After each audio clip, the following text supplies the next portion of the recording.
Is your iPad not producing any sound? Here are proven methods to help you fix this issue quickly and easily. Step 1.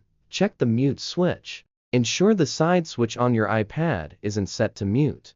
This is a common oversight that can easily be fixed. Step 2. Adjust volume settings. Open the control center by swiping down from the top right corner of the screen. Use the volume slider to increase the sound level. Also, check the volume buttons on the side of your iPad. Step 3. Check Do Not Disturb. Make sure Do Not Disturb mode isn't activated. You can find this in the control center or under Settings Do Not Disturb. Turn it off to allow sound notifications. Step 4. Disconnect Bluetooth devices. If your iPad is connected to a Bluetooth device, the sound may be playing through it. Go to Settings Bluetooth and disconnect any paired devices. Step 5.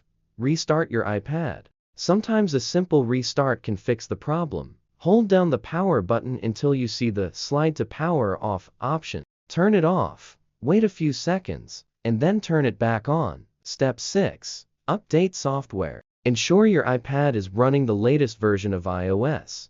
Go to Settings General Software Update and install any available updates. By following these steps, you should be able to restore sound to your iPad. If the issue persists, consider reaching out to Apple support for further assistance. If you found this video helpful, then do not forget to like and subscribe and share the video.